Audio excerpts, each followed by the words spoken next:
Hello friends, नमस्कार। आप सभी का मैं आपके अपने YouTube चैनल क्विक मैथ्स पर दोस्तों स्वागत करता हूं। तो दोस्तों अपन ने गणित में अपना चैप्टर सरलीकरण प्रारंभ कर रखा था और दोस्तों जो सरलीकरण के बेसिक और जो एवरेज स्तर के प्रश्न हैं उनको हमने पीछे वाली 6 क्लासेस के माध्यम से दोस्तों चर्चा कर ली। दोस्तों मैं उम्मीद और विश्वास करता हूं कि आपने वो सारी क्लासेस दोस्तों देख ली होगी।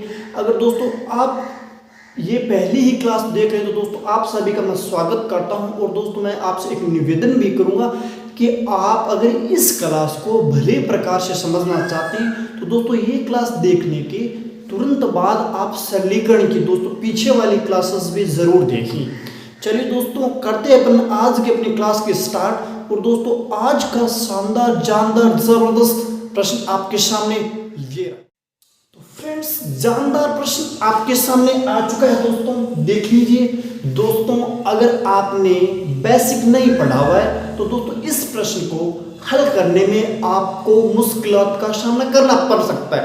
इसीलिए दोस्तों मैं बोल रहा हूं कि ये क्लास देखने के तुरंत बाद आप सरलीकरण का बेसिक जानने के लिए इसी चैनल पर दोस्तों 6 वीडियोस और है सरलीकरण के, दोस्तों उनको अवश्य देखें। और दोस्तों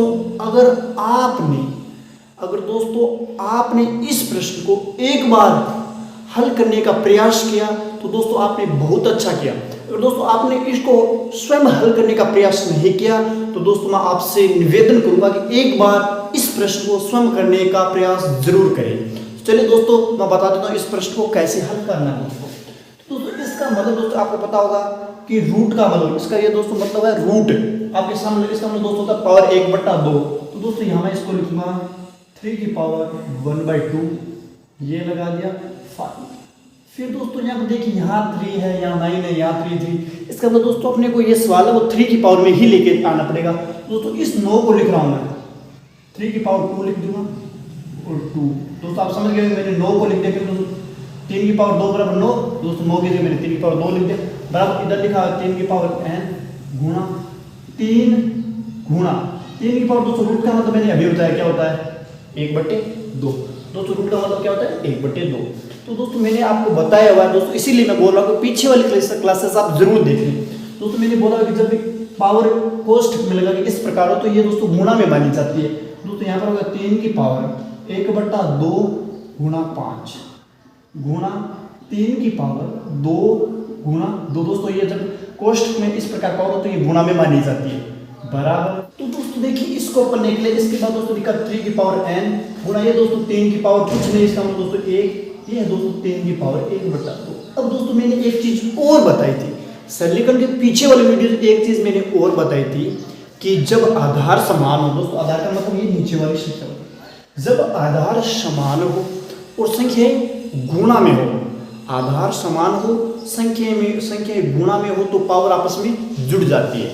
दोस्तों मैं ये कर रहा हूँ कि आधार समान है संख्या गुणा में, इसका मतलब दोस्तों पावर जोड़ रहा हूँ मैं 3 की पावर, ये दोस्तों इसको आप गुणा करोगे तो कितनी आ जाएगी दोस्तों 5 एकम 5 5/2 प्लस 2 दूनी 4 बराबर 3 की पावर n प्लस 1। दोस्तों ये प्लस 1/2। अब दोस्तों ये 3 आधार समान है। अब दोस्तों आप देखिए 2 की पावर 2 बराबर 2 की पावर n लिखो तो ये दोस्तों कब बराबर हो सकता है। दोस्तों आधा यहाँ 2 है, यहाँ 2 है। अब ये दोस्तों आप बताइए n क्या हो सकता है, n तो दोस्तों इसके बराबर ही होना पड़ेगा तभी ये इक्वेशन सही हो सकती है कि 2 की पावर 2 बराबर 2 की पावर n। दोस्तों मैं यहाँ n की जगह 1 रखूंगा तो दोस्तों ये 2 रह जाएंगे, ये 4 बराबर कभी नहीं हो सकते। अगर मैं दोस्तों यहाँ n की जगह 3 रखूँ तो ये 8, ये 4 कभी नहीं, दोस्तों ये दोनों बराबर होंगे। जब आधार समान होंगे तो ऊपर वाली घातें बराबर होगी तभी ये इक्वल हो पाएगा। दोस्तों यही है कि ये देखिए आधार समान, दोस्तों इसका मतलब ये घातें इस घात के बराबर है। दोस्तों इसका मतलब देखिए 4 दूनी 8 और 5 13/2। दोस्तों मैं यहाँ लिख रहा हूँ 13/2 बराबर। दोस्तों ये घातें मैंने उठा ली। फिर दोस्तों ये देखिए n प्लस 3/2। फिर दोस्तों अपने को n का मान चाहिए। दोस्तों अपने को क्या चाहिए n का मान, तो दोस्तों ये इसके बराबर है। दोस्तों n पे निकालने के लिए मैं इसको इधर लाके घटा लूंगा। दोस्तों मैं घटाऊंगा तो n बराबर क्या हो जाएगा 13/2 माइनस 3/2। तो दोस्तों कितना बच रहा है 10/2 बराबर 5। तो दोस्तों n का आंसर क्या आ गया n बराबर क्या आ गया दोस्तों इसका फाइनल और राइट आंसर हो। दोस्तों मुझे विश्वास है कि आपको ये समझ में आ गया होगा। फिर दोस्तों अगर आपने पीछे वाली क्लासेस नहीं देखी तो दोस्तों जो मैंने बोला कि आधार समान हो, संख्या गुना में हो तो पावर जुड़ जाती है, ये दोस्तों सारी चीज़ें एक एक चीज़ें मैं पीछे वाले वीडियोस में अच्छे तरीके से दोस्तों बता चुका हूँ। तो दोस्तों इसीलिए मैं बोल रहा हूँ कि आप पीछे वाले वीडियोस एक बार अवश्य देख लेंगे। दोस्तों मैं फिर से बता देता हूँ कि इसका मतलब दोस्तों रूट का मतलब आपको जाना है दोस्तों, इसका मतलब होता है पावर 1/2, इसका मतलब होता है दोस्तों पावर 1/2 दोस्तों, इसका मतलब 1/2। अब दोस्तों ये कोष्टक लगा और ऊपर 5 है दोस्तों गुणा में मानी जाती है। दोस्तों मैंने पीछे वाले वीडियोस में बता दी दोस्तों, ये गुणा इसको 9 को मैंने ले लिया 3 की पावर 2 और जो फिर पहले 2 दिया हुआ था 3 की पावर n गुणा 3 गुणा, इसका दोस्तों ये यहाँ कुछ नहीं, इसका दोस्तों क्या है गुणा 3 की पावर 1/2। फिर दोस्तों मैंने गुणा किया तो 3 की पावर ये होगी दोस्तों, ये गुणा कर लिया मैंने, ये गुणा किया, ये अलग से। फिर दोस्तों मैंने बोला कि जब आधार समान हो और संख्या गुणा में हो तो पावर जुड़ जाती है। दोस्तों मैंने क्या किया, पावर जोड़ दी, बराबर ये जोड़ दी दोस्तों, ये फाइनली अपना n का मान कितना आ गया 5। तो दोस्तों इसके लिए राइट आंसर हो गया 5। दोस्तों ये प्रश्न आपको समझ में आ गया होगा। तो दोस्तों अगर आप इसी प्रकार के प्रश्नों के साथ निरंतर गणित पढ़ना चाहते हैं, SSGD MTS CHSL के लिए कंप्लीट मैथ्स पढ़ना चाहते हैं तो दोस्तों इस चैनल के साथ आज ही जुड़ जाए। चलिए दोस्तों नेक्स्ट प्रश्न आपके सामने पेश कर रहा हूँ, वो आज की क्लास का दूसरा और 10वां प्रश्न आपके सामने आज का दोस्तों प्रश्न देखिए क्या है कि √7 - 2 भाग √7 + 2 बराबर दोस्तों आपको दिया है a √7 + b है, तो आपको a और b अलग अलग से फाइंड आउट करके बताने। अब दोस्तों आपने अगर बेसिक नहीं पढ़ा हुआ तो इन प्रश्नों को करने में आपको परेशानी होगी। तो दोस्तों इस प्रकार के प्रश्न जिनमें बट्टा में रूट हो, जिसमें भाग में रूट हो, तो उनमें दोस्तों आपने को उस इक्वेशन का प्रमेयकरण करना होता है। दोस्तों क्या होता है, क्या करना पड़ता है, प्रमेयकरण। दोस्तों मैं बता दूं प्रमेयकरण कोई बहुत बड़ी चीज़ नहीं है दोस्तों, मैं आपको जब भी ये करके बताऊंगा दोस्तों आपको इजीली समझ में आएगा। लेकिन दोस्तों मैं स्टार्ट करूं उससे पहले आप वीडियो को रोक के एक बार हल करने का प्रयास जरूर करें। तो दोस्तों देखिए किस प्रकार से मैं आपको कि दोस्तों मैं आपको बताता हूँ कि प्रमेयकरण क्या होता है। दोस्तों ऊपर लिखा हुआ कोई दिक्कत नहीं, √7 - 2, नीचे लिखा हुआ √7 + 2। अब दोस्तों प्रमेयकरण का मेन उद्देश्य होता है कि अपन जो बट्टे में भाग में रूट है उसको दोस्तों खत्म कर सकें, उसको मिटा सकें। तो दोस्तों उसके लिए अपन क्या करते हैं, गुणा करते हैं। दोस्तों किससे गुणा करेंगे, दोस्तों ये √7। दोस्तों ध्यान रखिए जब अपन प्रमेयकरण करते हैं तो नीचे वाले का जो चिन्ह है ना वो बदल करके गुणा कर देते हैं। दोस्तों इसमें प्लस लगा हुआ है, मैंने माइनस लगा दिया और दोस्तों ये कर दिया। और दोस्तों ये सेम दोस्तों जो ऊपर गुणा करते हैं उसी से ही नीचे गुणा करना होता है अपने को, 7 - 2। तो अब दोस्तों देखिए इसको कैसे हल करना है। अब दोस्तों देखिए इसमें दोस्तों ये 1-2 फॉर्मूले दोस्तों आपको ध्यान होने चाहिए। दोस्तों मैं अच्छे बहुत सारे वीडियोस लाऊंगा जिसमें आपको सारे फॉर्मूला एक किस प्रकार बने उसके बारे में सारी चीजें बताने वाला हूँ। लेकिन दोस्तों सरलीकरण में जितने फॉर्मूले 1 या 2 इस्तेमाल हो रहे हैं दोस्तों मैं एक बार आपको उन्हीं के बारे में बता रहा हूँ। तो दोस्तों फॉर्मूला क्या है कि a² - b² का फॉर्मूला था a + b a - b, और दोस्तों a - b के होल स्क्वायर का फॉर्मूला था a² b² - 2ab। तो दोस्तों नीचे देखिए क्या बन रहा है कि a, मैं दोस्तों इसको a बोल देता हूँ, इसको b, इसको मैं दोस्तों a बोल दूं और इसको b। अब दोस्तों इसमें प्लस है तो दोस्तों प्लस लगा दो, यहाँ माइनस है तो माइनस। दोस्तों यहाँ चिन्ह क्या है, गुणा के, इसमें दोस्तों ये आपस में गुणा।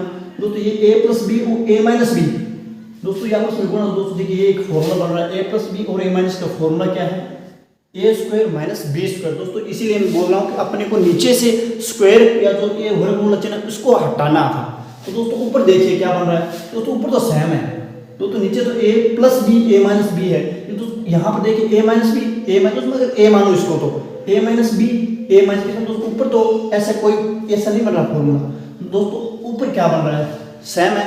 तो दोस्तों एक बार ये एक बार ये, दोस्तों ये हो जाएगा √7 - 2, और दोस्तों एक बार और एक बार 2 बार। इसका दोस्तों √7 - 2 की पावर 2 हो जाएगी। दोस्तों अगर 3 बार होते तो 3 हो जाती।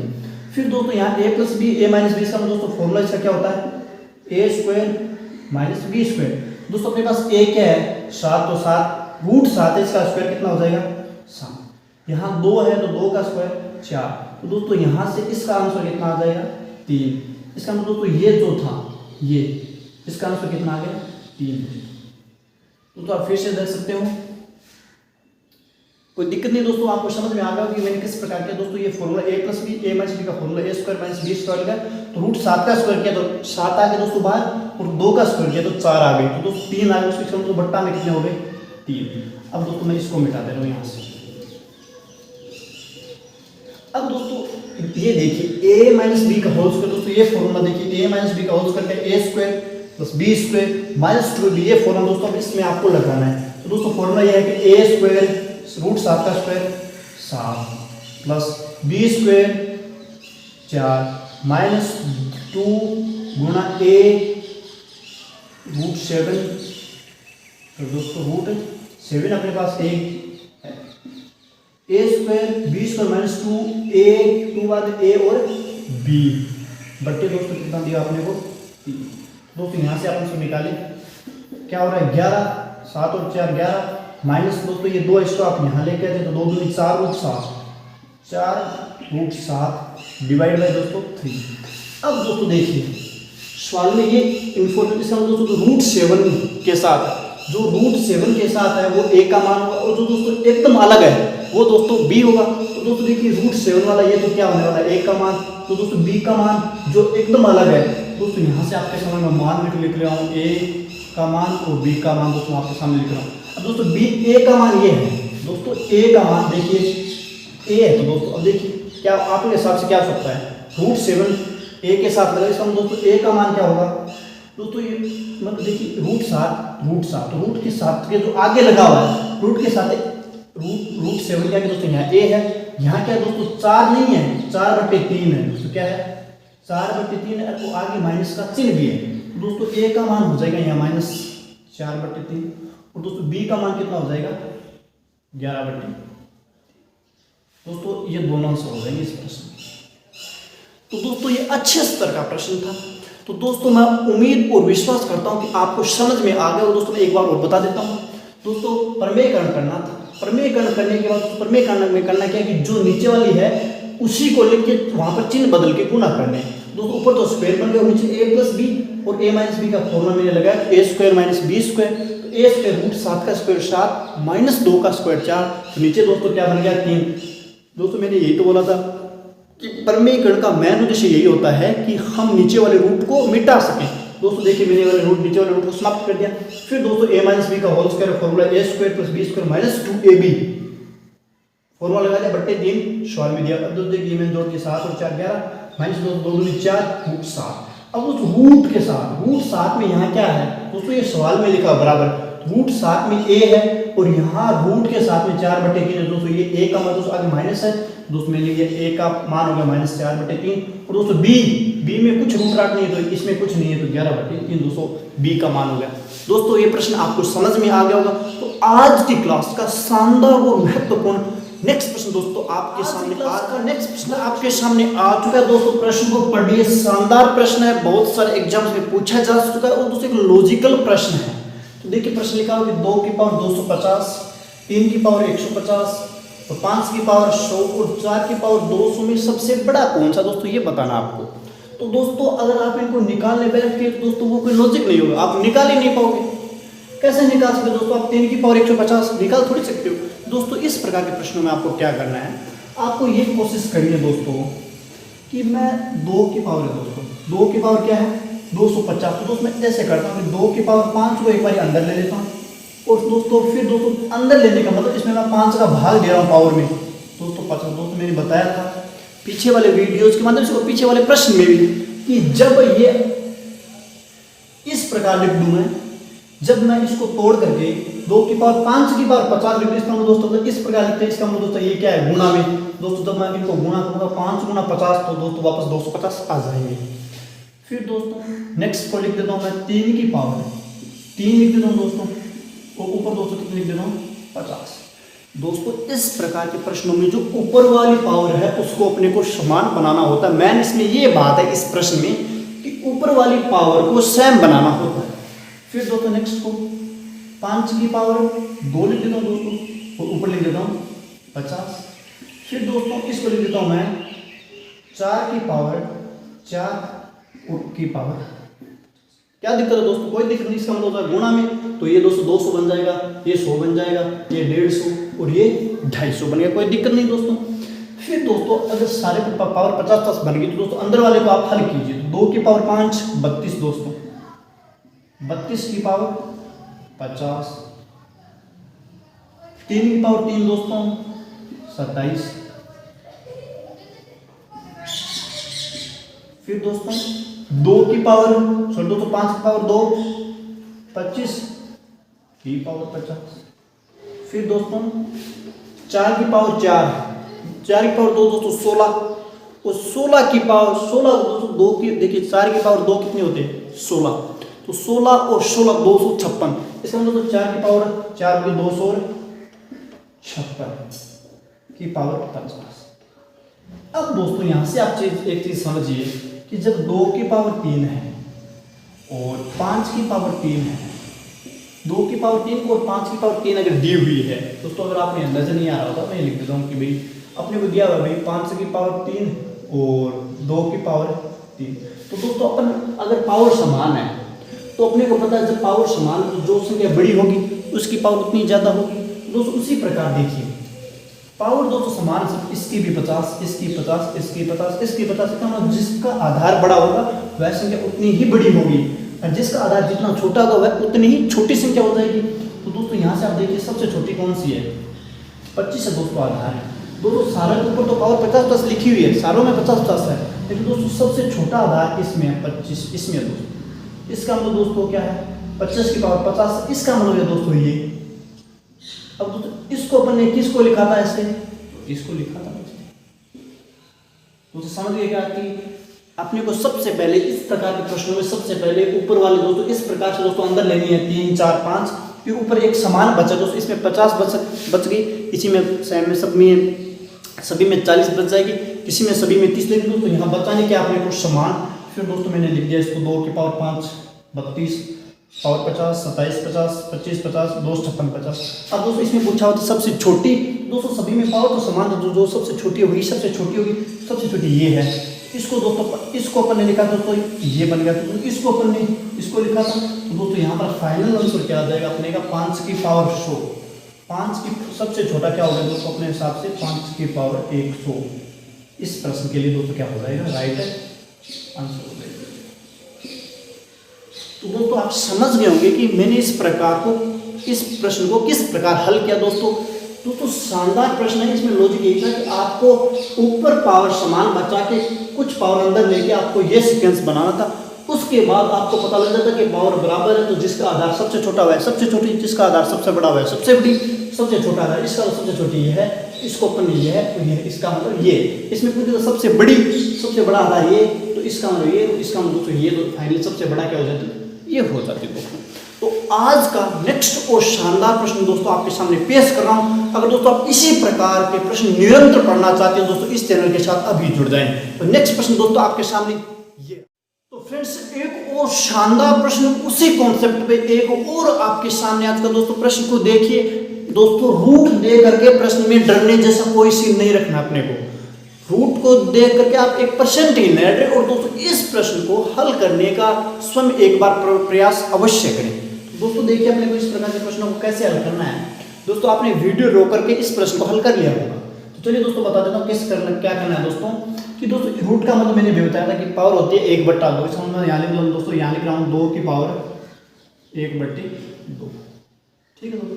फिर दोस्तों यहाँ ये क्यूब रूट है, इसका मतलब 3 की पावर 1/3, फिर दोस्तों ये 4 की पावर 1/2, दोस्तों ये ऐसे मत समझ लेना, ये ऐसे नहीं है, ये ऐसे नहीं लिखा हुआ है, ये लिखा हुआ है भाई ये ऐसे लिख के यहाँ 4 लिखा हुआ है दोस्तों। आप इसमें और इसमें फर्क समझे, इसका मतलब होता है कि 4 की पावर 1/4 और इसका मतलब होता है 4√4, तो दोस्तों यहाँ इसका फर्क भी आप समझें।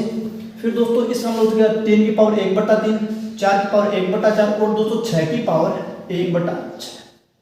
ये दोस्तों मैंने लिख दिया आपके सामने इसी रूट को 1/3 को 1/4 दोस्तों यहाँ ऐसे लिखा और मैंने इसको ऐसे लिख दिया 1/4। इसके बाद दोस्तों आपको क्या करना है, इतना लिखने के बाद आपको जो नीचे वाली संख्या है 2, दोस्तों ये नहीं, ये 2 3 4 6, ये 6 नहीं दोस्तों, इसको ध्यान रखते हुए 1 दोस्तों 2 3 4 6 इनका लघुत्तम लेना है दोस्तों आपको। तो दोस्तों इनका लघुत्तम कितना होगा? 2 3 4 6। तो इनका लघुत्तम आ जाएगा दोस्तों 12। क्या हो जाएगा दोस्तों? 12। तो दोस्तों पावर, सभी पावर के गुणा में आपको इनका लघुत्तम लिखना है 12, इसके पावर में भी और इसके पावर में भी। फिर दोस्तों आपको लिखना है 2। तो दोस्तों मैंने बोला था कि गुणा में लगा तो दोस्तों ये इसको काटेगा तो कितना बन जाएगा? 2 की पावर 6 बन जाएगी। ये दोस्तों 3 की पावर, ये दोस्तों इसको काटेगा 4 बार तो 3 की पावर 4। ये दोस्तों इसको काटेगा 3 बार तो 4 की पावर 3। और दोस्तों ये इसको काटेगा 2 बार, 6 की पावर 2। अब दोस्तों आप देख सकते हो कि कौन सबसे बड़ा कौन सबसे छोटा। 2 की पावर दोस्तों 5 होती है 32, तो 2 की पावर 6 64। तो दोस्तों यहाँ हो जाएगा 64 64। 3 की दोस्तों 2 की देखिए 3 की पावर 2 कितनी होती है? 9 दोस्तों, मतलब 3 की पावर 4 होती है 81। 4 की पावर 3 64 64 दोस्तों। 4 की पावर दोस्तों 6 की पावर 2 36। अब दोस्तों प्रश्न क्या पूछ रहा है? सबसे बड़ा। देखिए दोस्तों सबसे बड़ा कौन सा है? 81 है। 81 का दोस्तों क्या? 3/4। और 3/4 का मतलब है ये दोस्तों इसका मतलब। तो दोस्तों इस प्रश्न के लिए राइट आंसर क्या हो जाएगा? 3√3। दोस्तों आपको ऑप्शन में यह मिलेगा, ऐसा कोई सीन नहीं मिलेगा। दोस्तों आपको करना क्या कि सबसे पहले आपको इस रूट को 1/2 लिख लेना है। एक मतलब पावर इसकी 1/3 है तो 1/3 ऐसे लिख लेंगे, 1/4 1/6। उसके बाद दोस्तों आपको क्या करना है? तो पावर में दी हुई बट्टे में उनका लघुत्तम लेना है। तो दोस्तों आप लघुत्तम लेंगे तो 12 आ गया, तो 12 से मैंने गुणा किया तो दोस्तों ये 6 आ गए, ये दोस्तों 4 आ गए, ये दोस्तों 3 आ गए, ये दोस्तों 2 आ गए। फिर दोस्तों आप इनको हल कर लेंगे 64 81 64 36।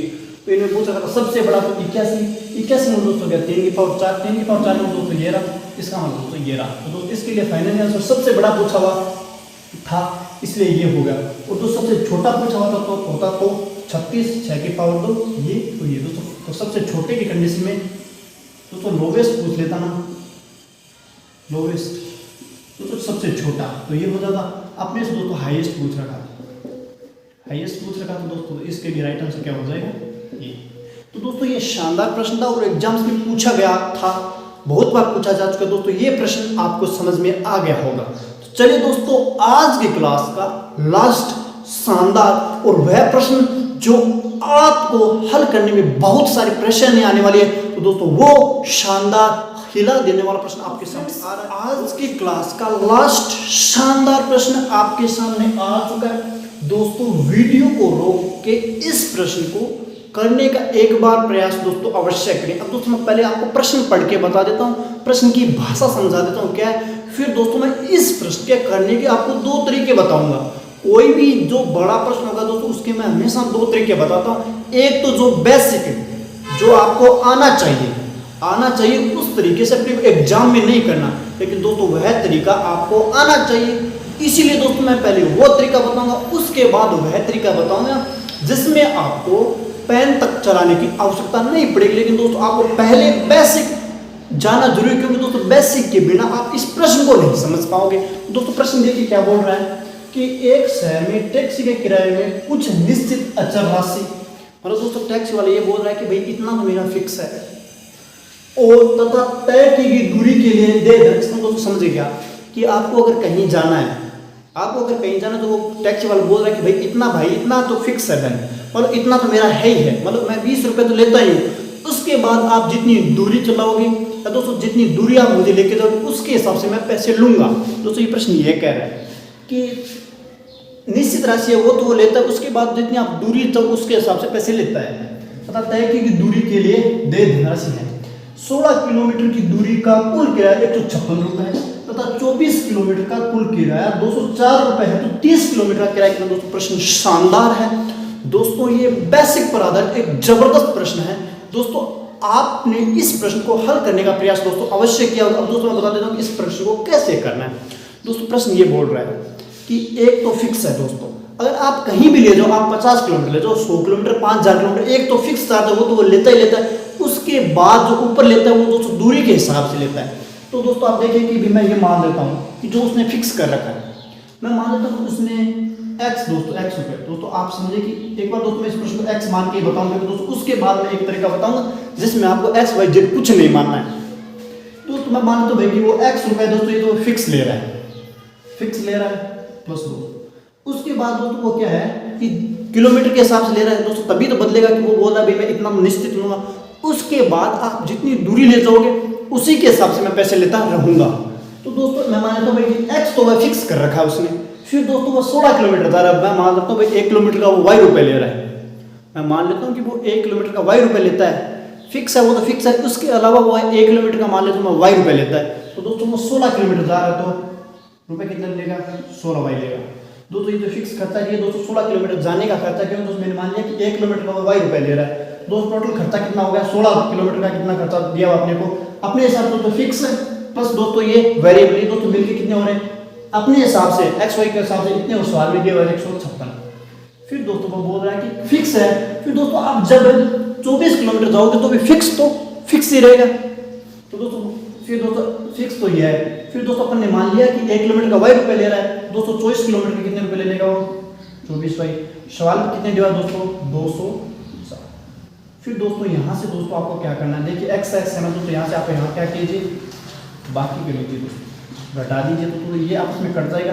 यहाँ से दोस्तों आपके पास आएगा 8y। दोस्तों इनको आप घटाओगे तो 8y, और यहाँ से दोस्तों आप घटाओगे तो आएगा 48। तो दोस्तों y की वैल्यू कितनी आ गई, 6। अब दोस्तों y अपन ने क्या माना था, y अपन ने माना था कि वह 1 किलोमीटर का फिक्स को छोड़ करके वो 1 किलोमीटर के कितने रुपए ले रहा है, अपने मान लिया था 100 y ले रहा है। दोस्तों यहाँ से वैल्यू आ गई y की 6। इसका मतलब दोस्तों कि वह x तो दोस्तों क्या ले रहा है, फिक्स ले रहा है, प्लस 16 किलोमीटर है। y की वैल्यू दोस्तों अपन निकाल ली कितनी, 6 बराबर दोस्तों अपने x प्लस 16 गुना 6 बराबर 156 दी हुई है दोस्तों अपने को। तो दोस्तों यहाँ से आप x की वैल्यू निकाली कितनी है, ये दोस्तों 16 से की 96 उधर जाके घटेंगे तो x बराबर क्या आ गया दोस्तों, 7। तो दोस्तों 7 क्या आ गया, ये दोस्तों x माना होता है। x अपने क्या माना था कि जो वो फिक्स ले रहा है कि भाई मैं इतना तो लूंगा, उसके बाद जितनी दूरी उसी हिसाब से। दोस्तों यहाँ पे पास फिक्स खर्चा आ गया कि वह टैक्सी वाला बोल रहा है कि भाई मैं x फिक्स लूंगा तो 60 रुपये, वो टैक्सी वाला ये बोल रहा है भाई कि मैं 60 रुपये तो लूंगा ही लूंगा, उसके बाद जितनी दूरी आप चलवाओगे उसी हिसाब से दोस्त बोल रहा है कि मैं 6 रुपये किलोमीटर का वो लूंगा। दोस्तों मैंने क्या माना, ये तो माना था फिक्स, तो ये फिक्स नहीं लिया। ये दोस्तों मैंने माना था कि वह 1 किलोमीटर चलने के कितने ले रहा है, y ले रहा है, तो दोस्तों y की वैल्यू 6 आ गई। अब दोस्तों 30 किलोमीटर जाना है अपने को। चलिए दोस्तों मैं आपको बताता हूँ, यहाँ को नजर आ रहा है दोस्तों कि 30 किलोमीटर जाना है दोस्तों, तो 60 रुपये तो फिक्स वाले हो गए, प्लस दोस्तों 30 किलोमीटर का 1 किलोमीटर के कितने रुपए ले रहा है वो, 6। दोस्तों देखिए कितने रुपए हो गए, 60 और ये 180 तो 240। दोस्तों इस प्रश्न के राइट आंसर होगी 240। दोस्तों शानदार प्रश्न है, एक बार फिर बता देता हूं। अगर दोस्तों फिर भी आपको डाउट रहता है तो दोस्तों आप मुझे कमेंट करके एक बार अवश्य बोल दें।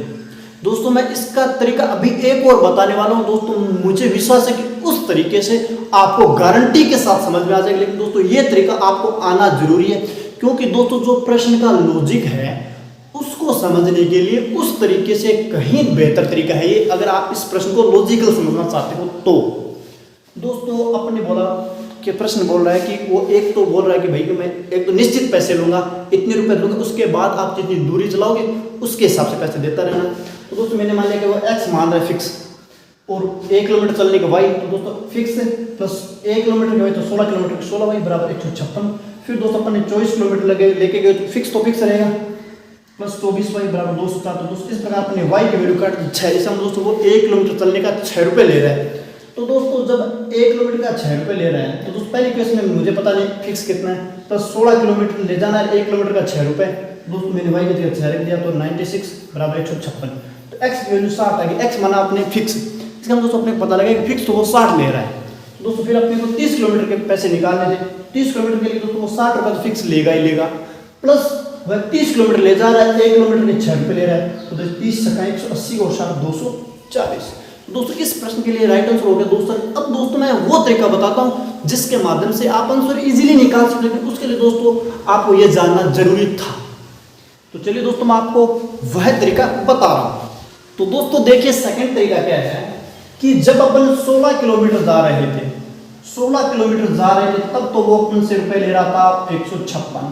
जब अपन 24 किलोमीटर ले रहे हैं जा रहे हैं तो रुपये ले रहा है वो 204। 204 रुपये ले रहा है। दोस्तों फिक्स खर्चा है, फिक्स है वो तो 16 किलोमीटर में उतना था, अब चॉइस में भी वो तो इसका दोस्तों ये रुपए में फर्क आया है। इसमें स्थायी का जो फिक्स खर्चा है उसका कोई फर्क नहीं पड़ेगा। तो नहीं पड़ेगा तब दोस्तों क्या होगा कि जब अपन 8 किलोमीटर ज्यादा लेके गए दोस्तों अपने कितने रुपए लगे, यहाँ से देखिए आप 48 रुपये। जब दोस्तों अपन 8 किलोमीटर ज्यादा लेके चले गए, फिक्स तो फिक्स था, जब 8 किलोमीटर ज्यादा लेके गए तो अपने से 48 रुपये उसने वसूली। जैसे हम दोस्तों जब अपन 1 किलोमीटर लेके जाएंगे तो कितने रुपए लगेंगे, 6। दोस्तों जो 6 मैंने एक्स वैसे निकाला था उसी को निकालने का एक ये शानदार तरीका है कि 8 किलोमीटर ज्यादा लेके गए तो अपने 48 रुपये लगे, अगर 1 किलोमीटर लेके जाते तो 6 रुपये लगते। दोस्तों आपके पास 1 किलोमीटर जाने के 6 रुपये आ चुके हैं। अब दोस्तों आप 16 किलोमीटर गए, दोस्तों आप 16 किलोमीटर गए, 1 किलोमीटर कितने रुपए है, 6। दोस्तों आपको पता है कि 96 रुपये, 96 रुपये तो उसने उस 16 किलोमीटर दूरी जाने के लिए, इसमें कोई फिक्स चार्ज नहीं है। तो दोस्तों टोटल थी 156, टोटल दोस्तों अपने को देखिए 16 वाले में 156 दिया हुआ है। दोस्तों 156 है टोटल, उनमें से जब मैं ये 96 रुपये घटा दूंगा तो दोस्तों फिक्स कितना आ जाएगा, फिक्स दोस्तों 60 रुपये आ जाएगा, फिक्स दोस्तों 60 आ गया। फिर आपको 30 किलोमीटर लेके जाना है, दोस्तों फिक्स तो फिक्स रहेगा 60 प्लस 30 किलोमीटर जाना है और 1 किलोमीटर कितने रुपए ले रहा है, 6 से गुना कीजिए दोस्तों कितना हो रहा है। दोस्तों ये तरीका उससे बहुत शानदार था। दोस्तों ये सारी चीजें देखिए आपके सामने है। दोस्तों मैंने माना कि 16 का 156, 24 का 204, तो 8 किलोमीटर ज्यादा लेके गए तो 48 रुपये लगे, 1 किलोमीटर के 6 रुपये लगे। तो दोस्तों पहले वाले में 16 किलोमीटर में 96 रुपये तो वो मुझसे वेरिएबल लेगा, इसमें मैं जितना जाऊंगा उसके हिसाब से 96 रुपये तो वो हो गई। दोस्तों 156 टोटल था, उसमें 96 तो मेरे से उसने 16 किलोमीटर जाने के लिए, तो दोस्तों अन्य जो फिक्स खर्चा था वो 60 रुपये निकाले मैंने घटा के। दोस्तों मैंने यहाँ पर 30 किलोमीटर में फिक्स तो पहले लिख दिया, प्लस 30 गुणा 6, 1 किलोमीटर के 6 रुपये ले रहा था, 240 रुपये। तो दोस्तों ये शानदार प्रश्न था। दोस्तों यह प्रश्न अच्छे एग्जाम्स में और टफ एग्जाम्स में पूछा जाता है।